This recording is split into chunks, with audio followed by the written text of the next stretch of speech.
coup, Célia, je t'en prie, je vais te laisser rappeler les questions, enfin comment ça marche, voilà, tout Exactement, ça. très bien. Donc bonjour à tous, merci d'être présents pour ce nouveau rendez-vous des petits déjeuners de l'Agence française des chemins de Compostelle. On est ravis de vous retrouver après une pause estivale et donc ce petit déjeuner entame la deuxième saison de ces rendez-vous du lundi matin une fois par mois. Le thème qui sera aujourd'hui abordé, vous le connaissez, c'est donc Petite cité de caractère, plus beau détour de France, plus beau village de France et label commune Halte. Donc, ce sont des démarches en synergie. Quelle synergie pour cette valorisation et le développement des services des communes au cœur des chemins? On a rappelé les considérations techniques et je vais donc vous rappeler les intervenants qui sont aujourd'hui avec nous. Il y aura donc Monsieur Laurent Masurier des Petites Cités de Caractère qui sera accompagné de Flavie Estremé, pardon Flavie si j'écorche ton nom de famille, qui est donc chef de projet commerce et métiers d'art pour la commune de Martres-Tolosane et qui témoignera de la mise en place du label Petites Cités de Caractère sur sa commune. Il y aura également Xavier Louis des Plus Beaux Détours de France, donc, qui est délégué général de l'association, ainsi que Monsieur Chappé qui témoignera de l'expérience de la mise en place des Plus Beaux Détours de France à Saint-Jean-d'Angély. Et nous aurons enfin Anne Gouvernel, responsable de notoriété et de communication pour les plus beaux villages de France, euh, qui parlera de ce label. Malheureusement, Monsieur Hervé Charles, qui était prévu, n'a pas pu se libérer ce matin. Il devait témoigner sur l'art au mieux. Mais je pense que Madame Gouvernel saura répondre à vos questions pour des mises en place pratiques. Et en effet, si vous avez des questions lors des interventions, n'hésitez pas à les poser directement dans le chat. Nous les poserons soit en fin d'intervention, soit en fin de petit déjeuner. Et vous pourrez aussi prendre la parole en fin de petit déjeuner pour poser toutes vos questions. Donc, sans plus attendre, je vous propose de démarrer ce petit déjeuner, ce webinaire. Euh, voilà, dites-moi si vous voyez bien mon écran. Parfait. Je vais simplement... hop. Je vais simplement vous faire un petit rappel sur ce qu'est le label Commune Halte pour que tout le monde puisse avoir bien en tête les éléments. Donc, c'est un outil de structuration au service des communes sur les chemins qui s'appuie sur différents axes. Euh, Déjà, il a été lancé en 2021 par l'Agence française des chemins de Compostelle. Aujourd'hui, il compte 4 promotions actives et 37 communes labellisées. Et il y a des rencontres annuelles sur ces chemins et de nombreuses rencontres, des Duc Tours qui peuvent avoir lieu au cours des années. Donc, on s'est posé la question pour ce petit déjeuner, comment marchent les synergies entre ces labels? En fait, on s'est rendu compte qu'il y avait beaucoup de communes sur les chemins de Compostelle qui avaient des différents labels autres que Commune Halte. Donc, il y en a 25, par exemple, plus beaux villages de France sur les chemins de Compostelle, peut-être plus, j'ai dû en oublier. Et il y en a 8 qui sont Commune Halte. Pour les plus beaux détours de France, il y a une quinzaine qui sont sur les chemins de Compostelle. Monsieur Louis, vous me corrigerez peut-être, et 5 qui sont communes haltes. Et enfin, pour les petites cités de caractère, il y en a 16 sur les chemins et 3 qui sont communes haltes. Donc en fait, il y a quand même des croisements entre ces labels.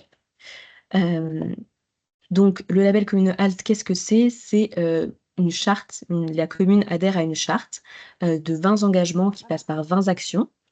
Et elle a 3 années pour les mettre en place. Ces engagements, ils sont autour de 7 piliers.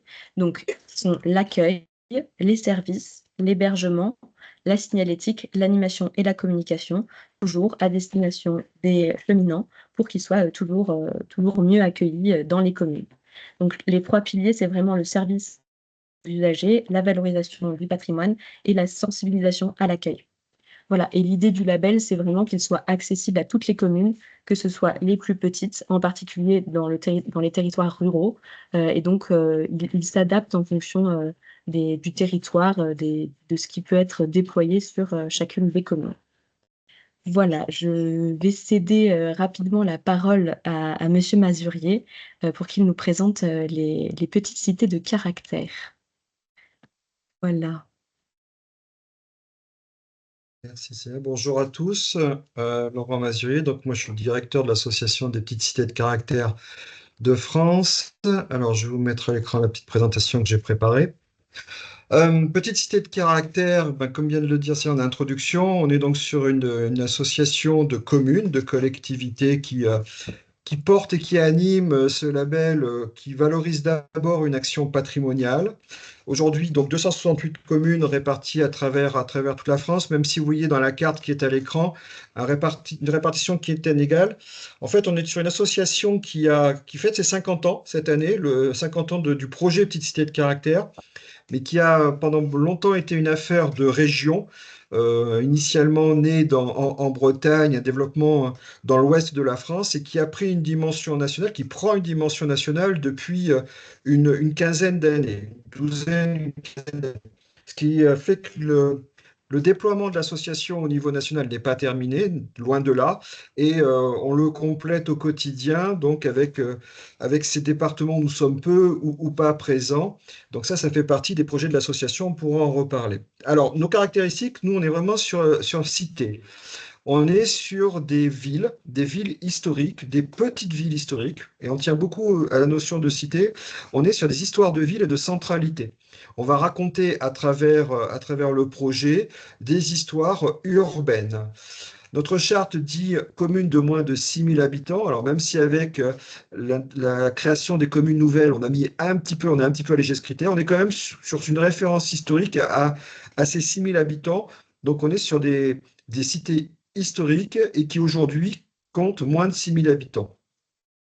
Autre caractéristique, on va avoir des typologies de communes assez différentes, même s'il y a toujours cette urbanité qui les rassemble, mais avec vraiment l'idée de travailler sur le passage entre le patrimoine et tout cet héritage du passé et l'avenir.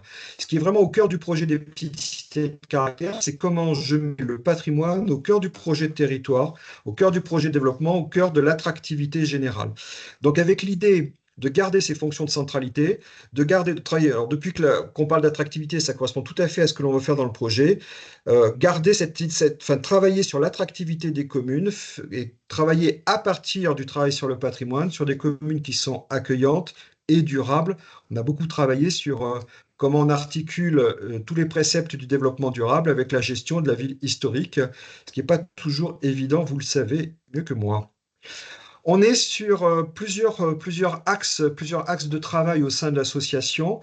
Le premier axe, c'est l'accompagnement des élus qui souhaitent justement travailler sur développement du commune et valorisation de patrimoine, mais pas séparément, ensemble.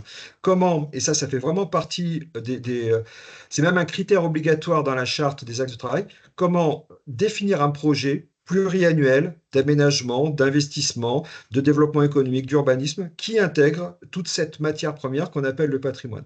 Donc le gros du travail que l'on fait avec les communes, c'est cette idée de travailler sur des visions à court terme et à long terme. Par exemple, on a mis dans la charte 17 caractères, avoir un site patrimonial remarquable. Pour avoir une vision à long terme du patrimoine, on sait qu'on est sur des temporalités longues quand on travaille sur les patrimoines de la cité. Autre axe de travail important ces dernières années de Petite Cité de caractère, l'idée de travailler et de mobiliser tous les acteurs de la cité. Notre charte demande à ce que les communes travaillent sur le patrimoine public, évidemment, mais également sur les espaces publics, travaillent sur le bâti privé, travaillent avec les commerçants. Donc, comment à un moment on travaille sur l'ensemble de la cité, l'idée de travailler sur la cité elle-même comme un objet patrimonial avec tous ses acteurs et avec également tous ses patrimoines. Quand on interroge une commune, un élu dans une commune, c'est quoi votre patrimoine? Qu'est-ce qui caractérise votre territoire, votre cité? Ça ne s'arrête pas au bâti, ça ne s'arrête pas au monumental. On va parler patrimoine naturel. De plus en plus d'élus nous versent tous les travaux sur la biodiversité dans les patrimoines et qui caractérisent la cité. On va parler de patrimoine immatériel. On va parler de patrimoine vivant. On a des communes aujourd'hui qui sont repérées à l'inventaire du patrimoine culturel immatériel parce qu'elles ont une personne qui porte un savoir-faire qui est unique. Et l'idée, c'est de travailler sur toute cette matière première, sur tous ces patrimoines, dans le cadre du projet Petite Cité de caractère. Et un des objectifs de nos associations, puisque nous, on a cette particularité d'avoir des associations régionales qui sont fédérées dans une association nationale, une organisation avec plusieurs niveaux territoriaux, c'est d'aller chercher l'ingénierie technique et financière pour accompagner ces opérations, qu'elles soient publiques ou privées. Aujourd'hui, par exemple, les petits cités de caractère travaillent beaucoup avec les conseils régionaux, avec les CAUE, avec les conseils départementaux, avec la NCT sur le programme de Petites Villes demain, pour travailler avec cette ingénierie qui va accompagner l'élu justement pour mettre de l'ordre dans le projet et travailler sur des programmations pluriannuelles. Donc ça, c'est vraiment la partie, alors pas forcément la plus visible, mais ce qui est vraiment au cœur du travail de nos associations, qui se traduit par des journées techniques, par aller chercher des subventions, par des webinaires.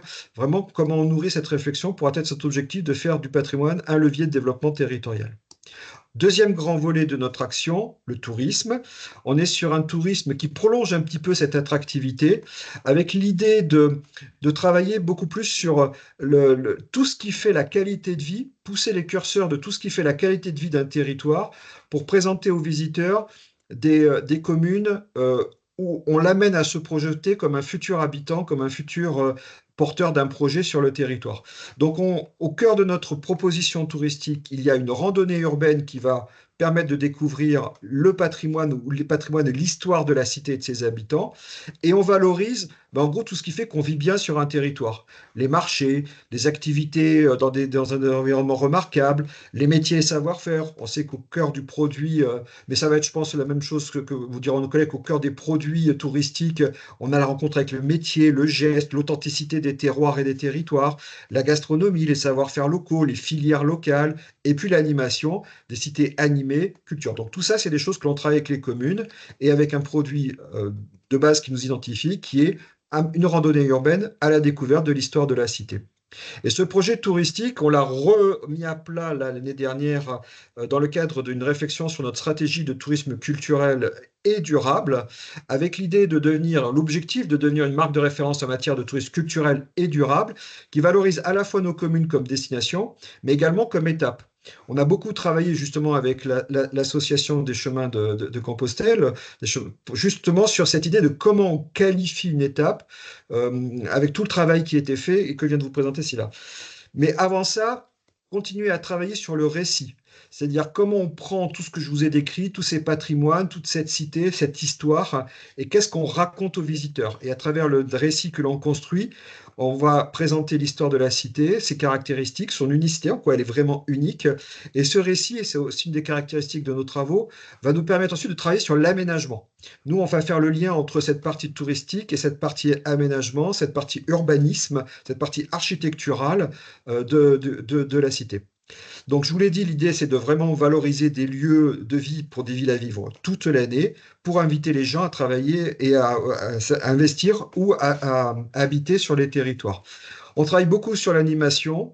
On est aujourd'hui toute une série de partenariats pour des grandes manifestations nationales, les Journées européennes des métiers d'art, pour le patrimoine justement des métiers, des savoir-faire, les Journées de patrimoine de pays et des moulins pour tout le patrimoine vernaculaire.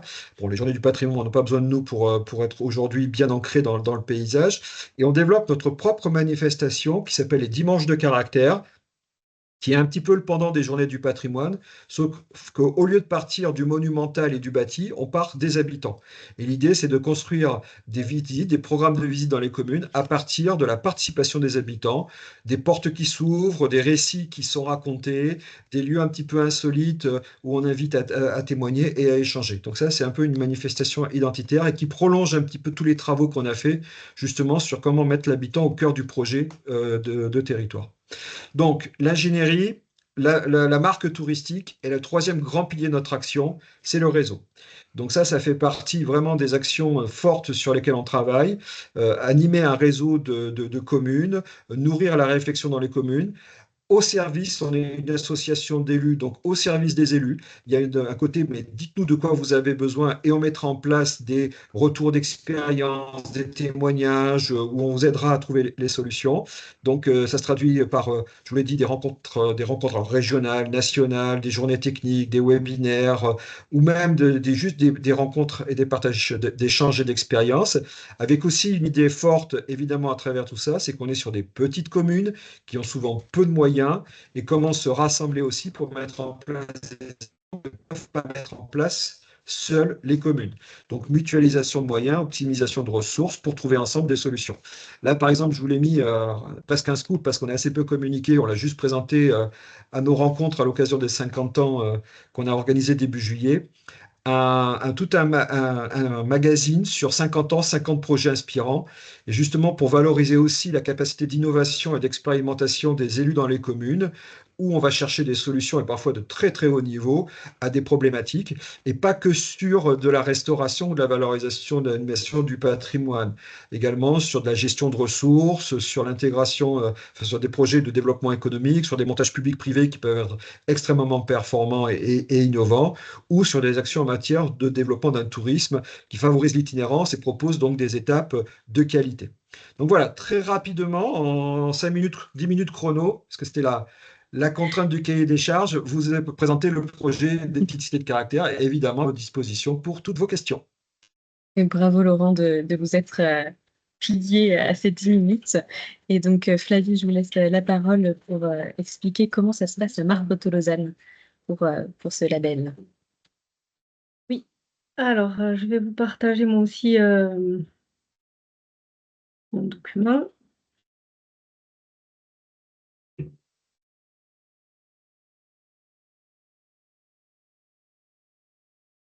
Alors, bonjour à tous.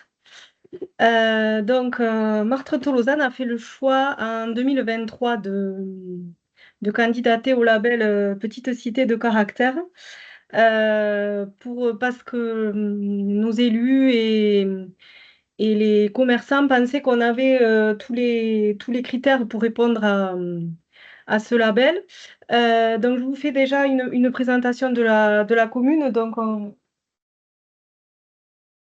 pardon, excusez-moi. On se situe, enfin, Martre-Tolosane se situe dans la région Occitanie, dans le département de la Haute-Garonne. On a une situation géographique assez stratégique. On est entre les Pyrénées et l'agglomération toulousaine, donc on est sur l'autoroute des vacances en fait. Voilà. Donc sur notre commune passe justement le GR, la 861, la Via Garona, donc c'est le chemin de Saint-Jacques, et on a également une piste cyclable de la Garonne, la Transgarona. Voilà. Donc le village, alors je vous explique tout ça pour que vous compreniez ensuite pourquoi nous avons fait le choix de candidater à Petite Cité de Caractère. Donc, en fait, notre commune, elle se situe donc près de la Garonne. C'est là qu'est le chemin de la Via Garona.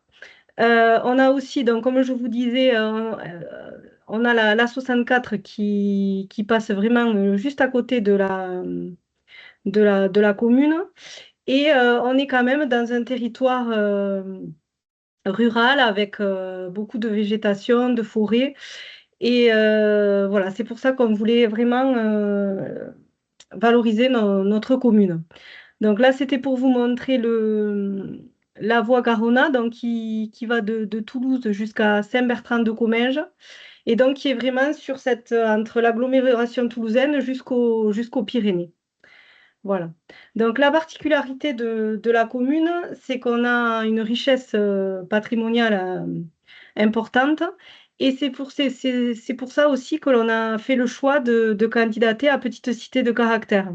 Donc on a une ancienne villa gallo-romaine présente sur la commune. Alors, on n'a plus les vestiges de cette villa, mais on a des reproductions de bustes d'empereurs romains dont les originaux sont aujourd'hui au musée Saint-Raymond à Toulouse. On a des fêtes patrimoniales, donc la fête de la Trinité, donc c'est une reconstitution historique et religieuse de la bataille de Saint-Vidian, donc le saint patron de la commune. Et on a également un savoir-faire faïencier depuis le XVIIIe siècle qui perdure sur notre commune. Donc c'est également pour ça que Petite Cité de Caractère nous a intéressés, parce que c'est un label qui met en avant tous les savoir-faire. Ensuite, on a une architecture remarquable. On a une commune qui est de forme circulaire. On a des vestiges médiévaux, on a les portes d'entrée, on a le rempart, le donjon. Alors même sur le logo de Petite Cité de Caractère, on reconnaît un peu les caractéristiques de Martre avec son clocher, son donjon et ses maisons médiévales. On a également l'église de Saint-Vidian. Voilà. On a des lieux patrimoniaux, donc on a le grand presbytère, c'est l'ancien presbytère de la commune qui a été réhabilité en centre d'art et un centre d'exposition pour l'art contemporain et les métiers d'art. On a le musée de la faïence qui retrace toute l'histoire de la faïence et qui héberge également l'office de tourisme intercommunal de la commune avec le bureau d'information touristique. Et on a également ce donjon qui abrite aujourd'hui la collection du musée archéologique la collection archéologique de la commune, donc qui sont en fait des copies des bustes des empereurs romains qui ont été retrouvés sur cette villa gallo-romaine. Donc voilà, on a pas mal de patrimoine à mettre en valeur. Et ce label Petite Cité de Caractère nous permettait de mettre en lien tout ce patrimoine, d'identifier tout ce patrimoine. On a également 3 sites classés, donc l'église Saint-Vidian, le château de Thèbes, qui est un patrimoine privé, et le site de la villa gallo-romaine, mais qui est aujourd'hui non visible, qui est recouvert totalement. Alors, on a également des signaux forts sur notre commune par rapport à notre savoir-faire faïencier. Donc, on a par exemple les noms de rues qui sont en faïence. On a des mosaïques au sol. La commune a refait tout le tour de ville en 2011. Et donc, en fait, on a voulu marquer un peu tout ce savoir-faire de la commune en mettant au sol des carrés de mosaïque. Les entrées de ville sont marquées par l'art.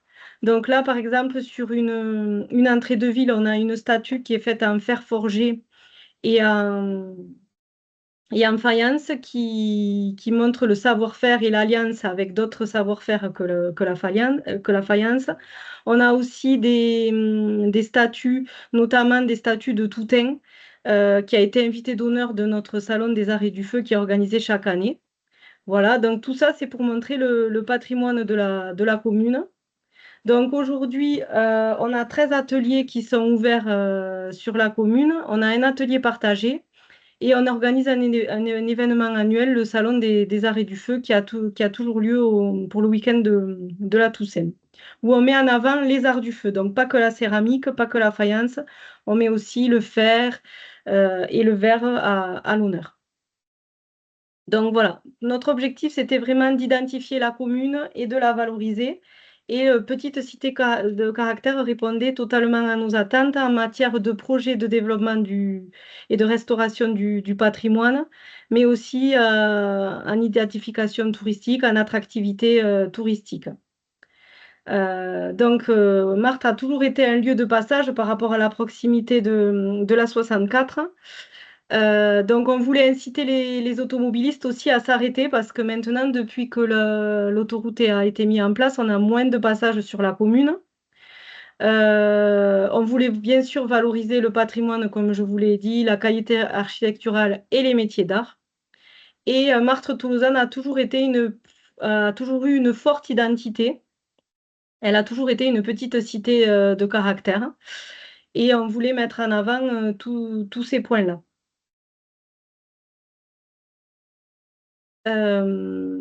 Donc les complémentarités avec les chemins de Saint-Jacques, donc ils sont clairs, ils sont définis pour nous. C'est vraiment un lien entre ces deux labels. Donc c'est déjà la valorisation patrimoniale. La complémentarité entre les différentes voies de circulation. Donc, petite cité de caractère, on a plutôt des visiteurs qui viennent ici par la voie automobile. Et donc, ça permet de compléter l'offre avec ceux qui viennent, qui passent à Martre-Tolosane par la Via Garona.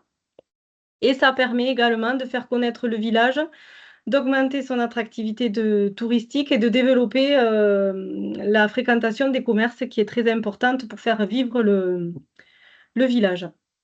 Donc en fait, Martre-Tolosane, on a plusieurs labels, donc c'est pas pour les collectionner, ça c'est Monsieur le maire qui le dit toujours. C'est vraiment, il y a une idée de complémentarité entre nos labels et il y a toujours une logique et une explication. Donc, le Commune Halte, donc c'est vraiment pour développer la Via Garuna qui passe à Martres-Tolosane. On est également station verte et ville et village fleuris pour avoir un cadre de vie agréable pour nos habitants et nos visiteurs. On est depuis 2024 village étape. Donc là, c'est pour faire vraiment s'arrêter les automobilistes sur la commune.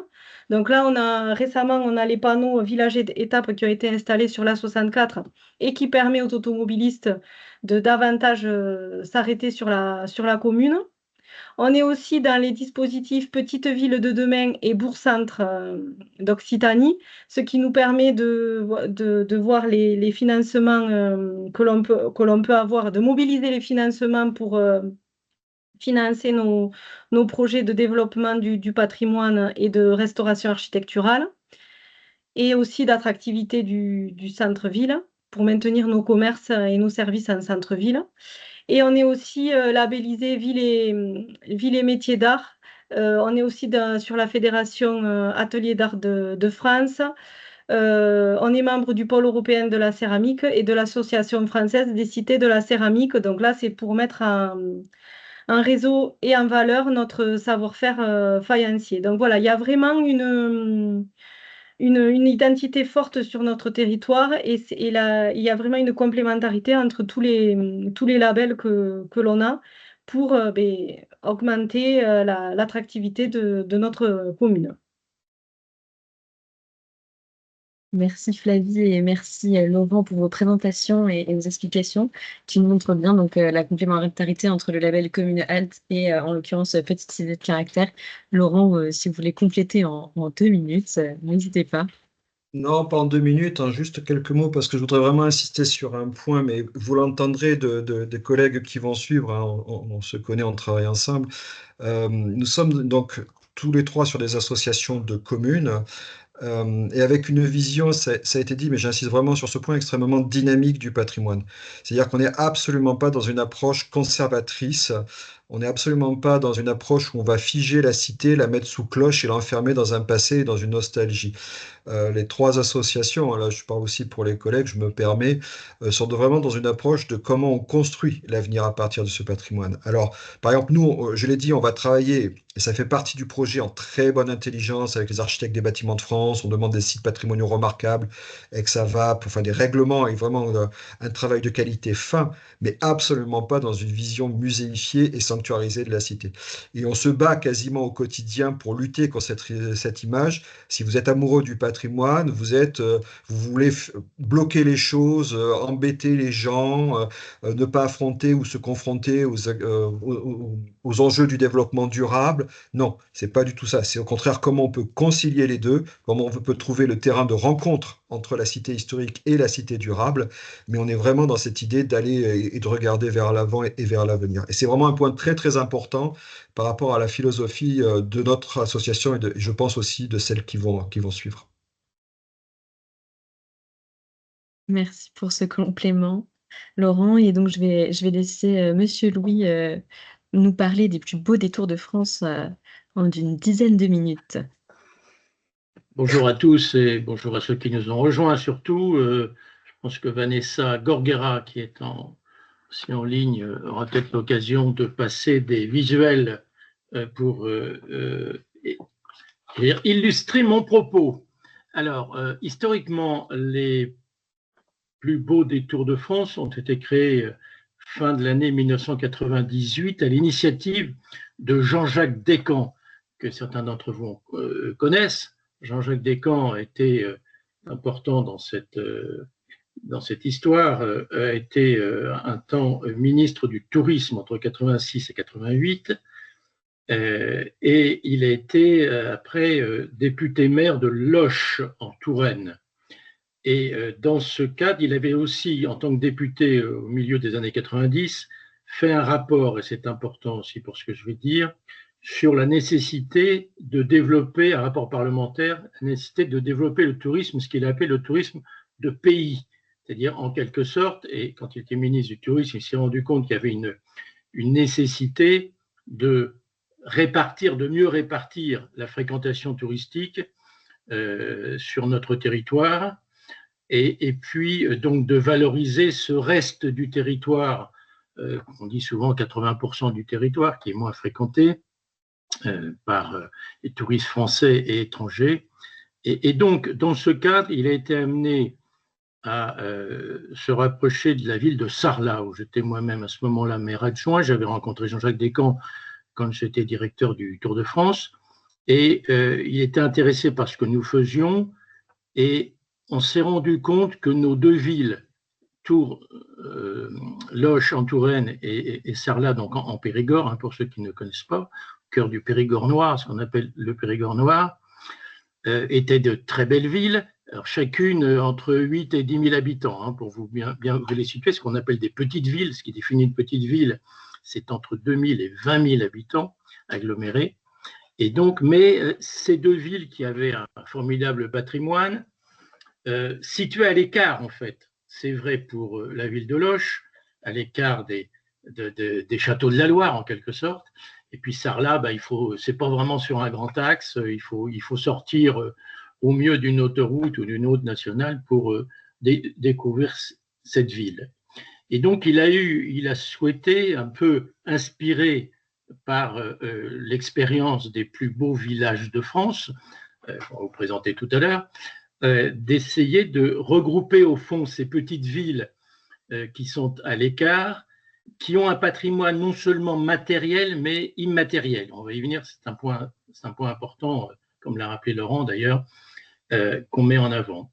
Et donc, il fallait trouver, donc on est fin 98, il fallait trouver un nom, et on est parti sur l'idée que ces villes, en gros, étaient des villes qui souvent avaient 2 étoiles dans les guides verts Michelin, et vous savez que 2 étoiles, ça veut dire mérite le détour. Et donc, on s'est servi en quelque sorte de cette notion de détour, des villes qui méritent le détour, pour les regrouper. Alors, les regrouper avec 2 objectifs très, très précis. On était moins dans une démarche de labellisation, j'insiste toujours là-dessus, même si c'est un label, mais on était d'abord une démarche de se regrouper pour se donner plus de moyens pour communiquer. Et c'est donc ce qu'on a fait très rapidement, avec tout de suite le partenariat de Michelin, qui est resté très fidèle. Et on a pu, dès la première année, en 99, éditer ce qui était un cartoguide à l'époque, qui est devenu un guide, qui est, comme vous le savez, de loin par sa diffusion, le premier guide touristique national, puisque cette année encore, on a diffusé 180 000 exemplaires de ce guide de 176 pages, qui est réalisé par Michelin, mais en fait édité en quelque sorte par les plus beaux détours. Et l'autre axe, l'autre volonté, c'est de l'échange d'expériences. Donc, cet échange d'expériences, c'est à l'occasion évidemment d'une organisation de réunions régionales, des congrès, mais surtout de la mise en place très rapide, avec Michelin toujours, d'un audit. Toutes nos villes sont auditées tous les 4 ans. Alors, c'est un audit très, très complet, hein. C'est quelqu'un de Michelin sur un référentiel qui a été mis au point, évidemment, ensemble, qui passe tous les 4 ans. Je pense que Cyril aura l'occasion de parler de l'expérience de Saint-Jean d'Angély. Et ça, je dirais, c'est un peu notre fierté après 25 ans, c'est d'avoir vraiment, très concrètement, poussé des villes. Toutes n'avaient pas évidemment le niveau d'attractivité, et toutes n'ont pas le niveau d'attractivité de Sarlat ou de Loches, mais qui ont vraiment des villes qui sont montées en puissance de façon assez spectaculaire pour devenir aujourd'hui des villes vraiment très, très attractives et très dynamiques. Et là aussi, j'insiste, toujours un peu dans la foulée de ce qu'a dit Laurent, dans cet audit, il ne s'agit pas tellement de valoriser le patrimoine matériel qui bouge moins que d'autres, mais l'événementiel, la gastronomie, l'offre muséale, les métiers d'art, le tourisme industriel, artisanal, etc. Voilà, c'est quelque chose de très important. Et puis, je voulais insister sur une chose aussi. Très rapidement, dès qu'on est arrivé à une centaine de membres, le réseau a souhaité rester autour de la centaine. On ne cherche pas à faire du nombre, on cherche en revanche à simplement finaliser le maillage du territoire pour qu'il y ait dans la mesure du possible, au moins un plus beau détour dans chaque département, en tout cas département qui a vocation à se développer sur le plan touristique. Dernier point sur ces dernières années sur lequel je voudrais insister et qui nous amène un peu à votre démarche tout à fait sympathique de la mise en valeur des chemins de Saint-Jacques-de-Compostelle. On a fait un sondage il y a 2 ans. On voulait savoir quelle était la perception de ces petites villes par les Français. Et ce sondage, d'abord, nous a confirmé ce qui était quand même intéressant parce qu'il y a eu un chiffre assez exceptionnel de 93%. Ce que Harris Interactive nous a dit être un chiffre assez exceptionnel. 93% des Français qui ont une bonne image de ces petites villes, qui sont prêts à s'y rendre, même s'ils précisent qu'ils n'y vont pas nécessairement en vacances, c'est-à-dire pour des longs séjours, mais tout à fait prêts à y aller pour notamment des week-ends, à condition évidemment d'avoir une bonne information pour faire leur choix. Et tout de suite, ce qui est apparu déjà dans ce sondage, c'est que la priorité de ce qu'ils voulaient y faire et y trouver, c'était des offres de balades. Balades en ville, balades autour de la ville. Vous voyez, ça nous ramène à votre thématique. Et puis, dans la foulée, on a mis en place l'année dernière ce qu'on pourrait appeler un moteur de recherche qui s'appelle nom de code Cicérone, qui fait que quand vous allez sur le site plusbeaudétour.com, on vous fait choisir entre 100 bonnes raisons de venir dans ces plus beaux détours. Donc, ça reprend évidemment les éléments du sondage, et à la fois le patrimoine civil, religieux, la gastronomie, l'événementiel, les métiers d'art, les loisirs nature, ça c'est important aussi, sportifs, etc. Et donc, on a aujourd'hui, on dispose en temps réel sur des milliers d'internautes, et même maintenant des dizaines de milliers d'internautes, du choix qui est fait par eux. Et un des chiffres importants, c'est que les 2 tiers sur 100 propositions, les 2 tiers cliquent sur demande de randonnée pédestre. Très intéressant ça, hein, voilà, ça confirme tout à fait ce que vous faites de votre côté. Et donc, je pense que Cyril va dans la foulée l'évoquer. C'est vrai qu'on a, à juste titre d'ailleurs, une quinzaine effectivement de nos plus beaux détours qui sont sur des chemins de Saint-Jacques. Ils le mettent très en avant. Ils ont des relais jacquaires. Et donc, il y a effectivement un lien, et je vous remercie de nous avoir invités pour en parler. Ce sera encore plus une préoccupation pour nous, notamment dans le cadre de nos audits, peut-être un point qu'on va développer avec nos amis de Michelin, d'insister sur ce que font les villes qui sont concernées pour bien accueillir les pèlerins. Merci, Monsieur Louis, et merci pour vos explications et votre présentation.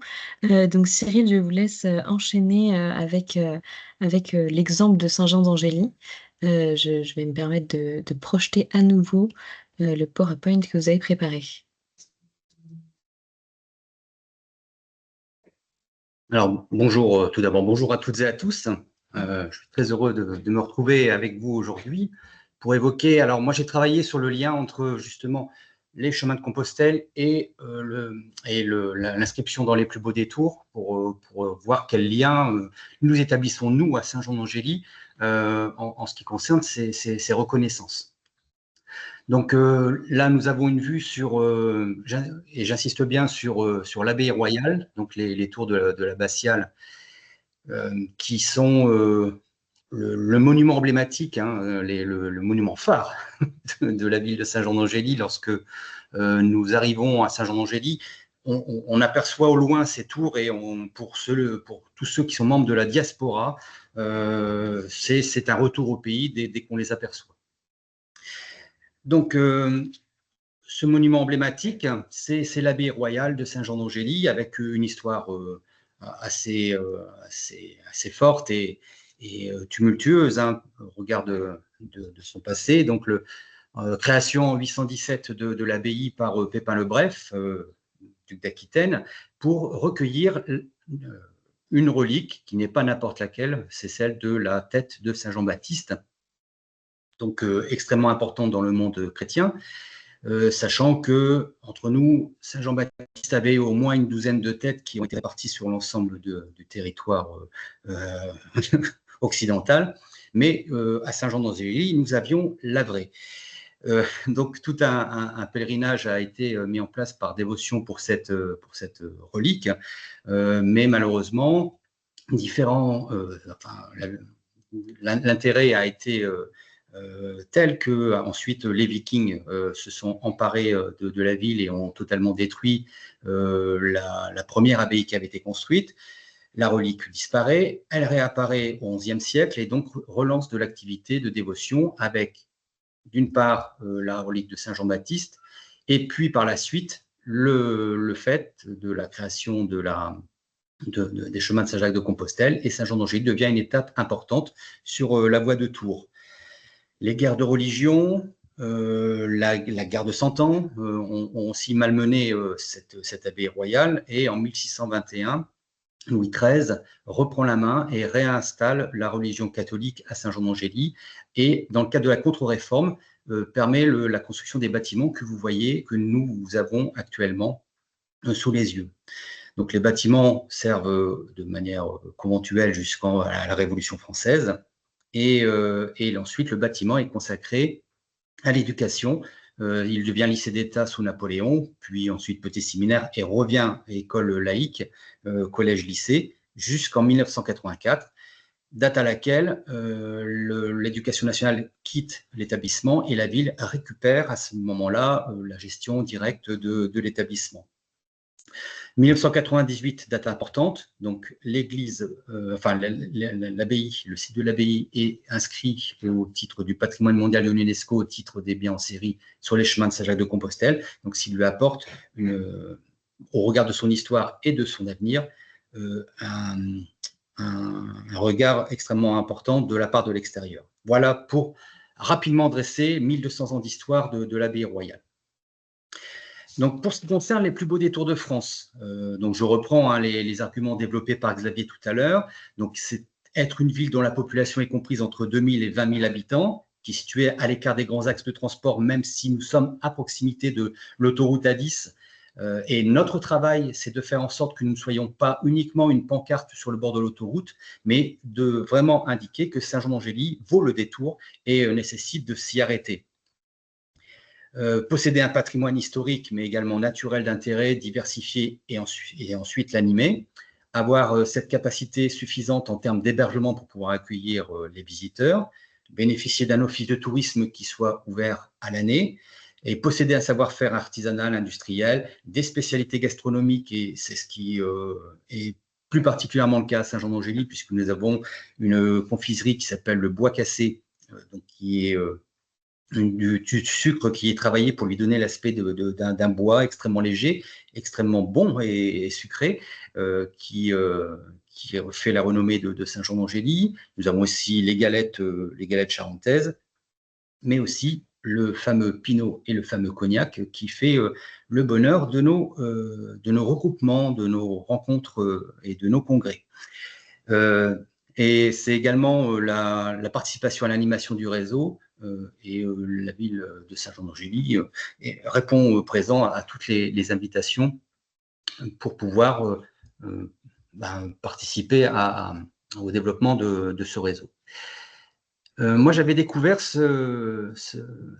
les plus beaux villages de France, les plus beaux détours de France, en allant en vacances à Nyons et également à Villefranche-de-Rouergue, et j'ai estimé que Saint-Jean-d'Angély méritait de son côté de pouvoir être reconnu dans ce réseau. Et lorsque nous avons envoyé notre candidature en décembre 2015, la réponse a été aussitôt favorable. Xavier avait plaidé pour nous accueillir, et nous avons effectivement participé à notre premier congrès en 2016 à Saint-Galmier. Ensuite, dans le cadre des liens entre les plus beaux détours de France et Saint-Jacques de Compostelle, donc j'ai essayé d'établir la liste non exhaustive des villes qui qui ont ces deux reconnaissances. Sur la voie de Tours, sur les voies principales, donc la voie de Tours, j'ai mis tout bien tout honneur Saint-Jean-d'Angély. La voie du Puy, donc le Puy et Figeac sont des représentants. La voie de Vézelay, nous avons nos voisins de Saint-Léonard-de-Noblat. Sur la voie d'Arles, l'Escar. Sur la voie d'Omicia, donc la voie secondaire, l'Argentière, l'ABC, Sisteron. La partie Cluny-le-Puy, nous avons Charlieu. Sur Lyon-le-Puy, Saint-Symphorien-sur-Coise, Saint-Galmier. Sur la Via Garona, Rieux-Volvestre. Et en Alsace, nous avons Wissembourg et Thann. Le travail qui est mené en ce qui concerne la valorisation des chemins de Compostelle à Saint-Jean-d'Angély, à partir du moment où l'inscription de l'abbaye royale de Saint-Jean-d'Angély à l'UNESCO en 1998 a été actée, tout un travail a été mené pour faire en sorte de valoriser cette reconnaissance, tant à l'extérieur, mais également au sein même des habitants qui avec le recul, on s'aperçoit que tous ne savent pas que l'abbaye royale est inscrite à l'UNESCO, donc au patrimoine mondial. Alors peut-être est-ce que c'est parce que tout le monde n'a pas été scolarisé au sein du lycée et du collège de Saint-Jean-d'Angély, mais également nous accueillons des équipements culturels et tout le monde n'est pas forcément investi. Et j'en parlerai tout à l'heure de l'école de musique et de la médiathèque. Voilà. Donc tout le travail que nous menons, c'est de faire en sorte que l'habitant langérien, l'habitant de Saint-Jean-d'Angély, soit fier de cette reconnaissance et ensuite, à son tour, soit un relais important en termes de communication. En Charente-Maritime, nous avons la chance d'avoir des chemins qui sont balisés par des bornes en pierre, et c'est le conseil général puis départemental qui est en charge de ce travail. Et avec l'Agence française des chemins de Compostelle, nous avons installé des clous en centre-ville et travaillé également à l'installation d'un nouveau tracé en entrée de ville, puisque le premier n'était pas tellement qualitatif et c'était une manière de repenser une meilleure arrivée, une première image positive de la ville lorsqu'on arrive sur Saint-Jean-d'Angély par le chemin de Compostelle. Nous avons également une deuxième voie qui arrive et qui fait la jonction à Saint-Jean-d'Angély, c'est là avec la voie de Tours. C'est la voie de Bretagne, donc qui vient depuis le Mont-Saint-Michel. Nous avons depuis 2023 réinstauré une halte jacquère qui est située au sein même du monument qui est inscrit au patrimoine mondial, donc ce qui est extrêmement rare sur l'ensemble des haltes jacquères qui ont été créées. L'an dernier, nous avions une campagne de photos avec l'Agence française qui sert à la promotion pour l'agence, mais également pour la ville, pour valoriser ce volet jacquère et Compostelle sur Saint-Jean-d'Angély. Bien entendu, une programmation culturelle avec des concerts, des cinémas plein air, des spectacles, des œuvres d'art, des spectacles de danse qui sont proposés pour faire en sorte de faire venir le public au sein de l'abbaye royale. Le travail qui a été mené au niveau du plan de gestion UNESCO, qui a permis d'établir le bilan par rapport à tout ce qui avait été mené et de dresser toutes les perspectives en termes d'aménagement, d'investissement, d'animation. Donc, ça a été un moment extrêmement important et valorisant et nécessaire pour renouveler la labellisation UNESCO sur l'ensemble des sites qui sont inscrits. Et des travaux sont menés, que ce soit la restauration complète des toitures, le portail d'honneur qui a été terminé cette année, et l'orgue qui est actuellement en cours de restauration, et bien d'autres sujets encore. En ce qui concerne l'inscription dans les plus beaux détours de France, monument emblématique de la ville de Saint-Jean-d'Angély qui accueille les équipements culturels. Donc, nous avons une microfolie de taille extrêmement importante, taille XXL, comme je l'indique. Nous avons l'école municipale de musique qui est accueillie, la médiathèque, qui est aussi une très belle médiathèque installée dans l'ancien réfectoire des abbés. L'été, des visites sont organisées, en particulier depuis les tours, avec les tours, qui permet d'avoir un panorama sur la ville et la campagne alentour. Et nous avons également le musée des Cordeliers avec ses collections, avec tout un travail, le souvenir des croisières, des expéditions Citroën en Afrique et en Asie qui sont valorisées, puisque un des chefs d'expédition était originaire de Saint-Jean-d'Angély. Elle est bien entendu située en plein cœur de ville, puisque la ville s'est développée autour de l'abbaye. Donc, nous avons l'office de tourisme qui est à côté, le marché qui est très actif le mercredi et le samedi, pas très loin, les commerces, les cafés. C'est vraiment un centre de rencontre extrêmement fort de la ville, avec que ce soit l'été, mais également en semaine, le reste de l'année. Des animations sont accueillies. Nous avons eu le plaisir d'accueillir Gauthier Capuçon pour un concert dans le cadre de sa tournée d'été. Nous avons un festival de musique au Détour des Tours qui est totalement gratuit et qui prend beaucoup d'importance désormais. Un autre de théâtre qui a lieu cette semaine avec une labellisation du conseil départemental, bien entendu les journées européennes du patrimoine, le marché de Noël qui se déroule désormais dans la cour d'honneur de l'abbaye royale, et nous avons également accueilli un détournage de séries, de films sur site. On travaille également sur le volet numérique avec une visite virtuelle avec reconstitution 3D avec l'application Legender et Render. Et puis, tout un travail mené autour du tourisme familial. Et ça, c'est un travail qui est mené au niveau du territoire de la communauté de communes, mais également en lien avec les chemins de Saint-Jacques-de-Compostelle, le slow tourisme durable, équitable, pour faire découvrir la ville autrement. Donc, effectivement, l'audit qui est mené par Michelin est une grille de lecture qui sert de véritable feuille de route pour améliorer notre travail. Et c'est un regard extrêmement fort et intéressant qui est porté par Michelin, qui est quand même reconnu nationalement, et par le réseau des plus beaux détours de France. Voilà, merci Cyril pour cette présentation. Les différents événements sur Saint-Jean-d'Angély et tout récemment les panneaux, donc les plus beaux détours de France en entrée de ville, qui sont maintenant rejoints par la commune Halte, qui a été signée officiellement vendredi dernier avec Pascal Mazet et Laure Célia. Nous avions la chance d'être à Saint-Jean-d'Angély en fin de semaine dernière. On a pu déguster du bois cassé et ça vaut vraiment le détour, en effet. Madame Mayol, vous aviez une question. Est-ce qu'elle pourra attendre la fin de la présentation ou elle est très rapide? Non, elle peut attendre la fin de la présentation. C'était plus un commentaire en tant que commune adhérente au plus beau détour. Bref, mais c'est vrai que le temps file. Je comprends que le temps nous est compté. Qu'est-ce que vous souhaitez? Qu'est-ce que vous préférez? Peut-être pour laisser à Madame Gouvernel le temps de faire sa présentation, que vous puissiez ajouter en fin de petit déjeuner, ça nous va bien, je pense. Très bien, on fait ça. Alors, voilà, on parlera de Rieux en plus en fin de petit déjeuner. Très bien. À tout de suite. À tout de suite alors. Madame Gouvernel, donc c'est à vous, je vous laisse présenter à l'écran et prendre la parole.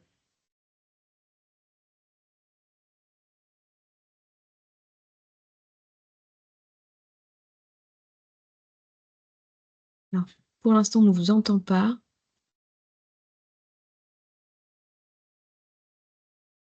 Là, ça devrait être mieux. Voilà, c'est parfait. Remis mon micro. Oui, je disais, j'ai un support de présentation qui n'est pas forcément adapté en l'espèce, mais qui permettra d'avoir quelques éléments visuels quand même pour ceux qui nous suivent.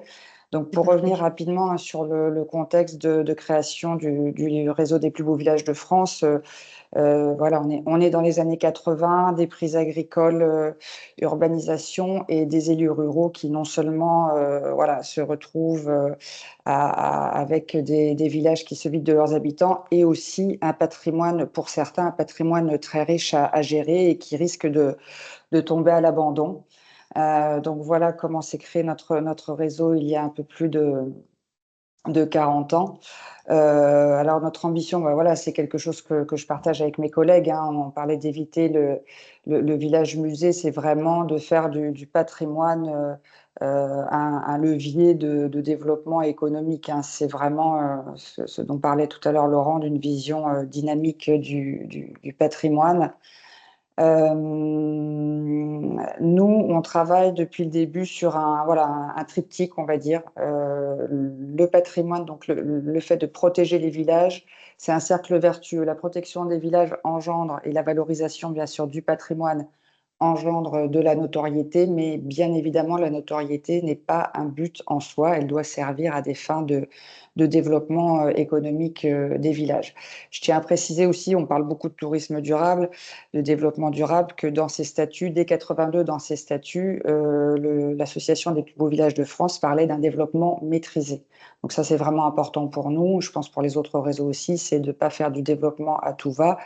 Et parfois, quand je lis que la fréquentation touristique est un objectif, non, ça n'en est pas un, c'est un indicateur. Mais nous sommes bien plus intéressés par les effets induits de la labellisation qui sont effectivement par le biais du tourisme culturel, par le biais notamment de l'activité touristique et bien aussi de maintenir des services pour les habitants au quotidien. Donc la partie, on va dire, protection, patrimoine, ça passe par voilà, l'évaluation des villages. Je pourrais revenir un petit peu plus en détail tout à l'heure sur les critères de sélection. Un appui technique parce qu'aussi on nourrit en quelque sorte une base de données de bonnes pratiques sur tout un tas de sujets, des pratiques que l'on peut relever dans les villages, et l'échange d'expériences est à la fois important et très recherché chez nos adhérents. Et puis, bien sûr, on a des partenariats avec les collectivités qui permettent aux villages d'obtenir voilà, des aides directes ou indirectes à leur projet d'aménagement. Alors, les critères, on a des critères assez sélectifs. Je ne vais pas tout passer en détail, mais c'est vrai qu'on a un processus assez sélectif avec une partie, on va dire, prérequis, critères éliminatoires, et puis toute une expertise sur site qui doit veiller à répondre à une trentaine de critères sur le patrimoine, l'architecture, les efforts de mise en valeur du patrimoine. La notoriété, donc notre deuxième, on va dire, trépied, deuxième pan de la stratégie. Alors, on oublie parfois, mais la communication, c'est aussi de la communication interne et de l'animation du réseau. Donc, on a un certain nombre d'outils pour cela, parce que c'est vrai que, voilà, le réseau, on a 182 villages, il faut pouvoir informer l'ensemble des élus régulièrement. La promotion, elle passe par un certain nombre de supports, et puis aujourd'hui, comme tout le monde, le numérique compte beaucoup. La relation avec les médias, qu'il s'agisse de demandes spontanées ou aussi de valorisation d'événements institutionnels ou grand public de notre côté. Et puis, donc nous sommes une marque aussi protégée, donc à la fois on veille à sa protection, mais c'est aussi quelque chose qui sert de levier économique à la fois pour je dirais, les acteurs locaux dans les villages, et puis pour le réseau national. Voilà, juste un petit panel de nos supports de promotion. C'est vrai que notre notoriété nous permet de nouer des partenariats avec des éditeurs tels que Michelin ou Flammarion. Donc c'est intéressant en termes de visibilité forcément pour les villages. Et puis, comme je le disais, voilà, site internet, newsletter et réseaux sociaux, voilà, comme c'est, je dirais, d'usage pour tous aujourd'hui. Et puis, donc, finalité de notre stratégie, le développement qui passe par un certain nombre d'actions là aussi. Bon, un aspect plus, là encore, interne, observation, pour voir voilà, les effets du label auprès des villages à court, moyen et plus long terme. Et puis, des partenariats, on y reviendra aussi tout à l'heure. Et puis, on parlait de séjours de tourisme culturel. Bien sûr, nous, on a pas mal d'activités là-dessus. Mais là aussi, j'insiste sur un point, c'est qu'on a toujours favorisé un tourisme individuel. Exemple très concret, on n'a jamais souhaité travailler avec les autocaristes. On ne voulait pas favoriser le tourisme, voilà, trop de passage, mais vraiment s'adresser à une clientèle qui est intéressée par le patrimoine, au sens large, patrimoine, art de vivre. Donc les événements, là aussi, je crois que mes collègues en ont parlé, mais l'idée, c'est aussi de valoriser, alors pas seulement le patrimoine architectural, mais tout ce qui fait finalement l'expérience patrimoine au pluriel, hein, les savoir-faire, les produits du terroir, et on a noué des partenariats dans ce sens-là. Donc ça, je vais vite passer, on pourra y revenir. Ça, c'est pareil. Je voulais juste, voilà, une petite cartographie de notre réseau. Donc aujourd'hui, 182 villages, 14 régions et 71 départements représentés. Alors, on voit un petit peu ce petit décalage nord-sud qui est bien sûr pas une volonté de notre réseau, mais qui s'explique par des raisons historiques. Bon, le fait que le réseau soit né aussi dans le sud-ouest, ça a forcément essaimé plus rapidement dans cette partie-là de la France. Et puis, voilà, la guerre, les bombardements et l'industrialisation qui ont malheureusement pas épargné la moitié nord et davantage la moitié sud, ce qui explique pour l'instant cette dichotomie. Mais là aussi, on s'ouvre désormais, voilà, le temps fait son œuvre aussi, et on s'ouvre de plus en plus à d'autres formes de villages, d'autres formes de patrimoine, et c'est une très bonne chose. Voilà, là, on pourra y revenir aussi, mais c'est voilà, quelques indicateurs chiffrés en termes de promotion, mais c'est peut-être pas l'objet de notre échange aujourd'hui. Encore une fois, s'il y a des questions là-dessus, on pourra y revenir. Là aussi, en termes de notoriété, on rejoint aussi, je crois que c'est le cas pour mes collègues, hein, Xavier Lieu évoquait quelques chiffres aussi, mais dès lors qu'on parle de patrimoine, je crois qu'il y a quand même une image très positive, hein, de ces labels du patrimoine par le grand public.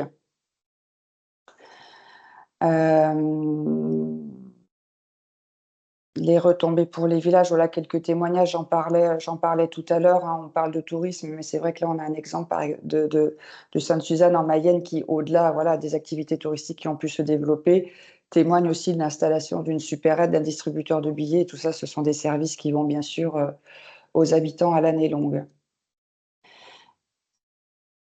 Pour aussi précision, on a essaimé entre guillemets à l'étranger, puisque voilà, sur la base du modèle français, on a été sollicité par un certain nombre de pays pour transposer en quelque sorte notre modèle, même si bien sûr d'un pays à l'autre c'est assez différent, mais c'était aussi intéressant de voir comment la préoccupation autour du patrimoine et notamment, enfin en particulier du patrimoine rural, elle dépasse aussi les frontières nationales.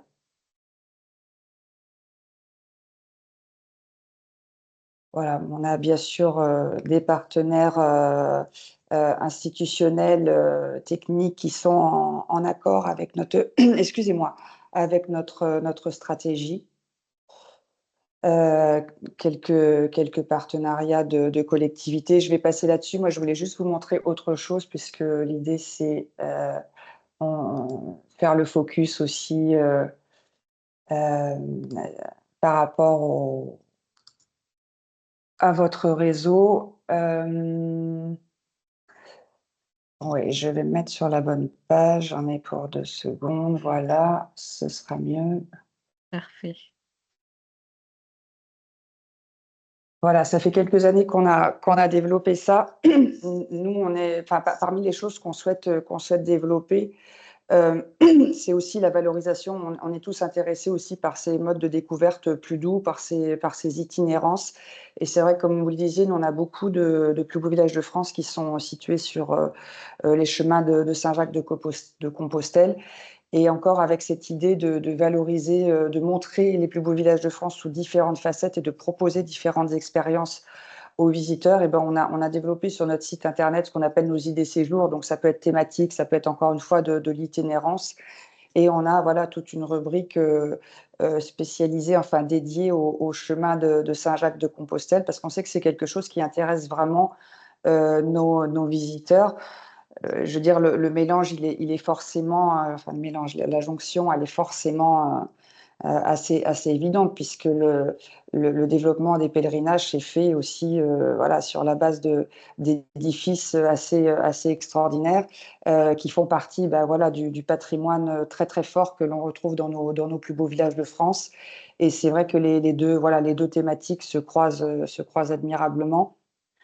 Parmi les choses dont je voulais témoigner aussi par rapport à la jonction entre nos deux thématiques, c'est dommage que Monsieur Charles ne soit pas là, mais c'est intéressant aussi de voir les motivations de certaines de nos communes pour devenir plus beau village de France. Il y a quelques années, le village de Saint-Jean-Pied-de-Port, que tout le monde connaît évidemment, a candidaté.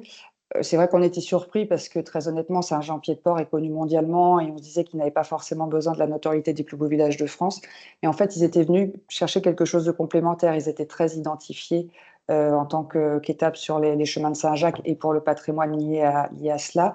Mais il voulait une reconnaissance aussi du village dans l'ensemble. Et au final, ben, voilà, cette double dynamique, je pense, est positive pour le village. De même pour la Romieux, autre témoignage, depuis que le village a été labellisé, il y a des projets d'aménagement ou de développement qui ont vu le jour. Et je pense très récemment à un tiers-lieu qui accueille notamment de l'hébergement à destination des pèlerins. Donc on a là vraiment un projet de développement qui va à la fois servir à des gens, des locaux, des gens qui vont vouloir faire du télétravail ou en tout cas aller dans ces tiers-lieux par des visiteurs, par des marcheurs des chemins de Saint-Jacques et par des visiteurs attirés par les plus beaux villages de France. Donc voilà, les synergies finalement entre les chemins de Saint-Jacques et les plus beaux villages, elle est assez naturelle. Donc je suis allée un petit peu vite, mais je sais que le temps est compté. Donc voilà, je suis désolée si c'était un petit peu rapide. Je vous remercie Anne pour toutes vos explications et d'avoir conclu ce petit déjeuner. Oui, je conclus avec une simple petite phrase. C'est donc l'idée de ces labels et de la valorisation de ces haltes, c'est aussi de valoriser la qualité de vie qu'il y a dans ces villes et villages. Et que ensuite les personnes qui les traversent, que ce soit à pied ou par d'autres moyens de locomotion, puissent y revenir, soit en tant que touristes, mais qui ont donc un impact économique, mais aussi plus de s'installer plus durablement. Voilà. Madame Mayol, si vous aviez une question ou une remarque, n'hésitez pas. Et j'en profite aussi pour vous rappeler ou vous informer que le 30 septembre, Madame Mayol nous accueille à Rieux-Volvestre pour un éduc-tour des communes altes, dans un des plus beaux détours de France. Et ce sera pour nous un plaisir d'expliquer les démarches conjointes qui se passent à Rieux-Volvestre sur la Via Garonne. Merci Célia. Je voulais simplement ajouter un petit commentaire concernant la commune qui fait partie du label des plus beaux détours de France et faire un petit retour d'expérience très rapide. Je dirais que pour nous, ce label a plusieurs intérêts et le premier, c'est ce guide qu'a mentionné Xavier Louis, le guide des 100 plus beaux détours, qui est donc édité par Michelin et qui est un très joli guide et qui est un guide de qualité, très apprécié par les visiteurs. Alors, l'intérêt de ce guide, c'est ma deuxième remarque, je vais vite, vous voyez, c'est bien. L'intérêt de ce guide est qu'il répertorie donc les 100 plus beaux détours, c'est-à-dire les communes qui sont affiliées à ce réseau, et ce guide crée ainsi un parcours de visite. C'est-à-dire qu'il sert, il est donné gratuitement, et il sert de référence, il devient une référence pour les touristes, pour certains touristes, qui justement s'appuient sur ce guide pour créer leur parcours de visite, leur parcours touristique quand ils ont une envie de voyage, une envie de séjour. Et c'est l'intérêt de ce réseau qui est soutenu par le guide, voilà, qui est illustré par le guide. On rencontre des touristes qui font le circuit des villes des 100 plus beaux détours de France. Voilà. Et je voudrais terminer, ce sera ma troisième remarque, sur l'intérêt de cet audit qu'a évoqué Xavier Louis.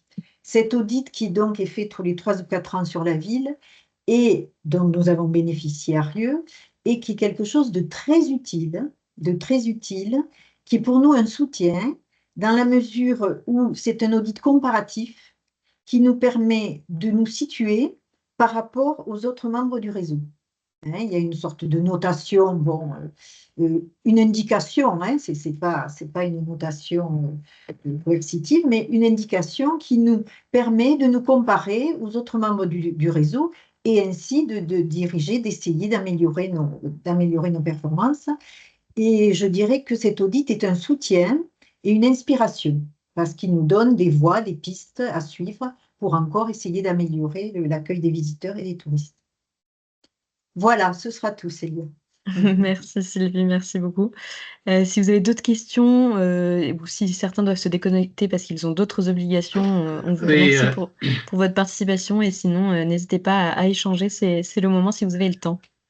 Oui, Xavier Louis, je voulais ajouter une chose qui rejoint ce qu'ont dit aussi Anne et Laurent, c'est que bien sûr nos labels sont là pour attirer touristes quelque part, mais comme dirait notre président actuel, Hervé Mariton, c'est d'abord de faire des villes, et en l'occurrence des villages aussi, non seulement agréables à visiter, mais agréables à vivre.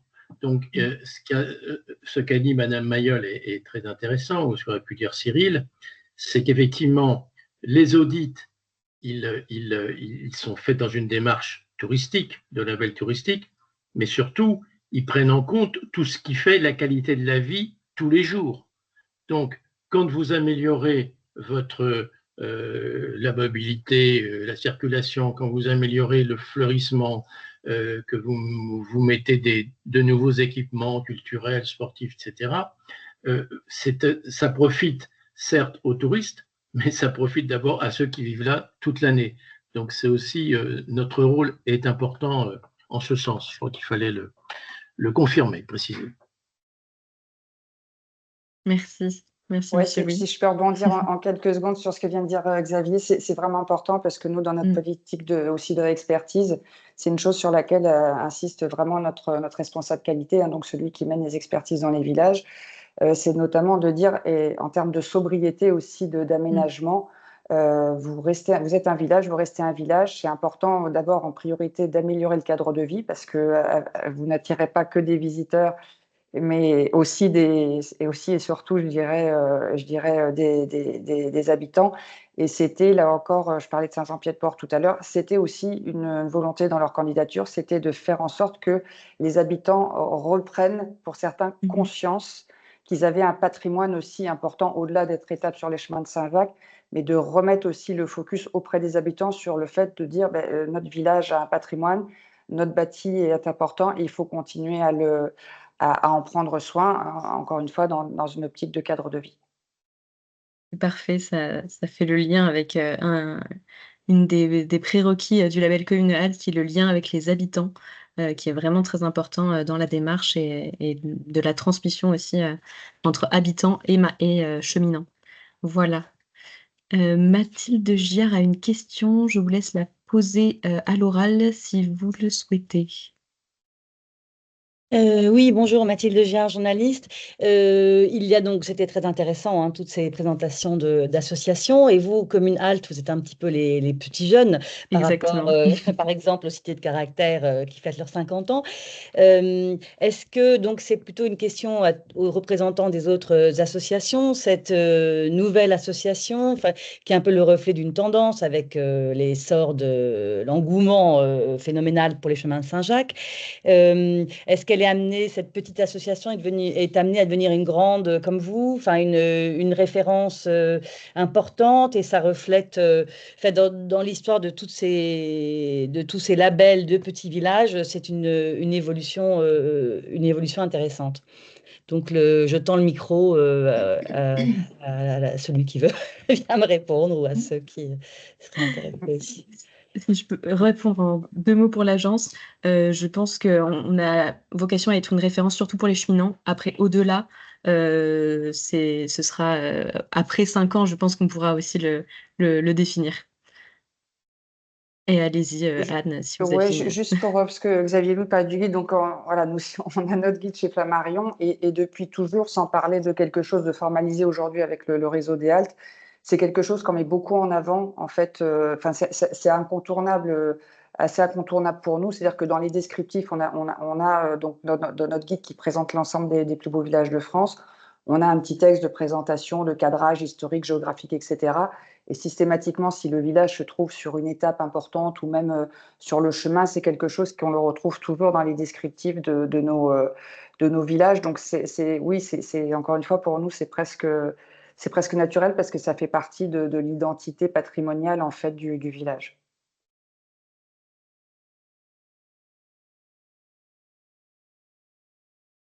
Je crois que Laurent levait la main. Je pense que tu souhaitais réagir aussi. Oui, c'est une problématique qui est intéressante. De mon point de vue, hein, la grande marque, c'est Saint-Jacques-de-Compostelle. D'ailleurs, avec parfois les limites du label UNESCO, hein, on a eu l'occasion de travailler souvent avec des sites ou même l'association des biens UNESCO. C'est compliqué parce que le label international impose des règles qui parfois sont un peu contraignantes en matière de promotion, de communication ou d'association du label UNESCO à d'autres démarches. Par exemple, les 3 associations qui ont présenté leur démarche ce matin se sont regroupées pour avancer ensemble et mener des actions communes. On n'a pas pu associer l'association des biens UNESCO parce que le label ne permettait pas de partager, entre guillemets, le label. Donc, mais le produit, la marque phare, ça reste quand même Chemin de Saint-Jacques, patrimoine mondial de l'humanité. Où la marque, sur les étapes extrêmement intéressantes et a totalement vocation à compléter ce que l'on fait, c'est qu'elle va qualifier une offre en matière de service dans une destination. Au moment où se développe tout ce qui est le tourisme d'itinérance, aujourd'hui, qu'est-ce qui va faire arrêter un visiteur dans une cité, dans un village, dans une ville, plutôt qu'une autre? Il y a effectivement le fait que ce soit une offre qualifiée parce qu'il y a son patrimoine, le tourisme, il y a une marque, Plus Beau Détour, Plus Beau Village ou plus Petite Cité de Caractère. Mais il y a aussi ces marques qui vont donner au visiteur la garantie qu'il trouvera des services adaptés à son mode de déplacement. Et autant on a une marque aujourd'hui qui fait consensus national sur tout ce qui est vélo, accueil vélo, autant sur l'itinérance à pied, on l'a pas. On n'a pas l'équivalent. Et quelque part, là, il y a une vraie place à prendre justement pour les haltes chemin de Saint-Jacques comme pilote pour dire, pour qualifier une étape pour un randonneur à pied, nous, clairement, on s'est appuyé sur les travaux de l'association pour dire c'est aujourd'hui la marque référence pour qualifier une destination quand on fait une randonnée à pied en France. Donc voilà, de mon point de vue, c'est la grande carte à jouer et après de compléter entre les autres labels comme les nôtres et le label UNESCO, évidemment.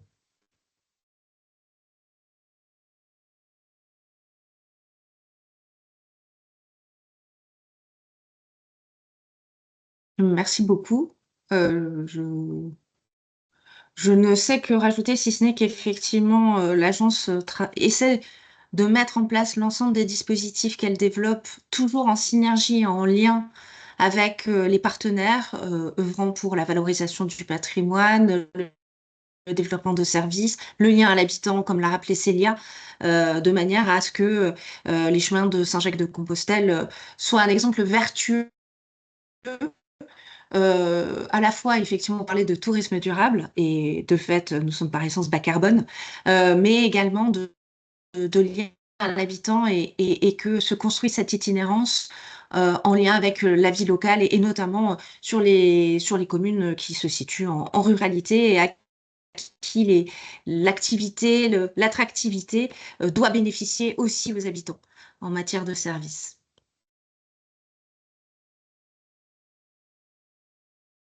Voilà, je ne sais pas si quelqu'un d'autre veut compléter.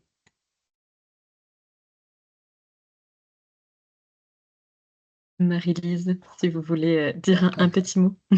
Non, je voulais juste dire un mot d'abord parce que j'étais ravie d'entendre ces présentations de réseaux que je connais quand même bien, mais c'est bien aussi de temps en temps d'avoir une piqûre de rappel et de voir où on en est répondu à votre question sur ces réseaux et rappeler effectivement tout ce qui est fait et que l'habitant quand même me semble être au cœur de toutes les réflexions qu'il y a au cœur de différentes marques et labels, après avec un développement sur la dimension touristique, mais je pense que ces marques et labels ont un rôle, et les chemins de Compostelle également, qui est une démarche de progrès dans différents sens, à la fois pour les aménagements urbains, et vous avez avec les PCC bien souligné la dimension aussi SPR, la dimension tourisme bien sûr, mais un tourisme durable.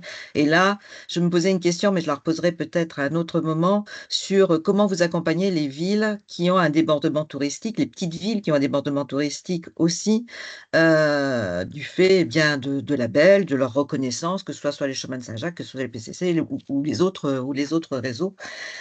Comment est-ce que l'on fait pour aiguiller des touristes qui rendent la ville un peu invivable parfois pour les habitants? Comment est-ce que l'on fait? Alors, ce n'est pas le cas de toutes, loin s'en faut, mais il y en a quelques-unes. Donc, comment on travaille sur ces lieux-là?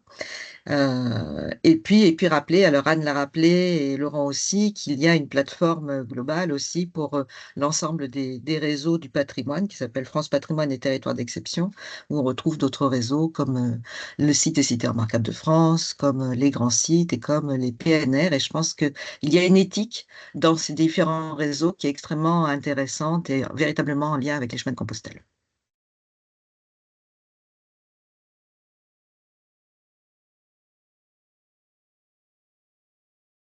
Marie-Lise, tu souhaites une réponse sur les difficultés de certaines communes avec le tourisme maintenant Si tu peux, moi je veux bien, parce que cet été, j'en ai profité, j'ai visité et je me suis dit, quelque part. Si je me permets, je me permets très succinctement, parce que là, il faut vraiment qu'on conclue et qu'on libère les personnes qui sont connectées. Et je pense que ce sera un sujet en soi pour un petit déjeuner. C'est vrai. Non, mais on n'a pas de baguette magique, mais nous, ce qu'on essaie de plus en plus de faire, Marie-Lise, déjà, c'est de traiter ces sujets en atelier technique, même si ça concerne, comme tu le disais, souvent une minorité de villages, nous, qui sont... Ça existe, hein, on a des villages qui sont surfréquentés, on en a, mais c'est vraiment une minorité. Mais on essaie quand même de traiter ces sujets en atelier technique. Et aussi, dans notre communication, moi, j'essaie de plus en plus... on a un tableau quasiment avec un peu les statistiques de fréquentation, etc., qu'on transmet par exemple à notre agence de réseaux sociaux.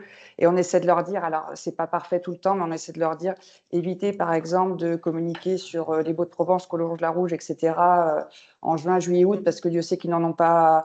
On essaie de mettre en avant plus les villages moins connus à des périodes où ils en ont plus besoin. On essaie d'équilibrer comme ça. Et c'est pareil pour les demandes médias. Alors, je vais peut-être me fâcher un peu avec madame la journaliste, mais on essaie quand même beaucoup, nous, au plus beau village, de proposer autre chose que des villages très, très connus. Le problème, c'est que les magazines, les émissions de télé, les sites Internet ont besoin de faire du trafic, de la vente et de générer du profit, et que pour ça, ils ont besoin de mettre en tête d'affiche souvent beaucoup les mêmes villages. Donc, il y a un petit côté pompier pyromane, je trouve parfois aussi des médias qui dénoncent un phénomène qui contribue aussi à nourrir un petit peu en mettant toujours un peu les mêmes villages, ou en élisant eux-mêmes leurs plus beaux villages. On l'a vu dans le Times, on l'a vu et après c'est repris dans beaucoup de médias.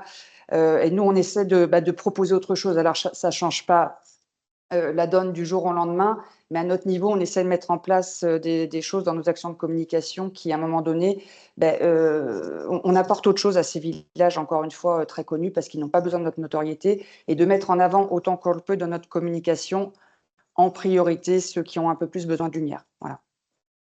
Oui, j'ajouterais, en plus, j'ai l'expérience pour avoir été pendant 2 mandats maire adjoint chargé du tourisme pour la ville de Sarlat. On a dans les plus beaux détours, on a 2 villes, 3 villes qui ont ce qu'on appelle communément de la surfréquentation. Alors, je vous rassure, ça peut, je prends l'exemple de Sarlat que je connais bien, c'est 1 mois de l'année et à certaines heures, effectivement, un peu trop de monde. Mais d'abord, rappelons-nous toujours une chose, c'est plus facile de gérer le trop-plein que les chaises vides. Hein. Donc, on a la chance, c'est une chance d'avoir une surfréquentation.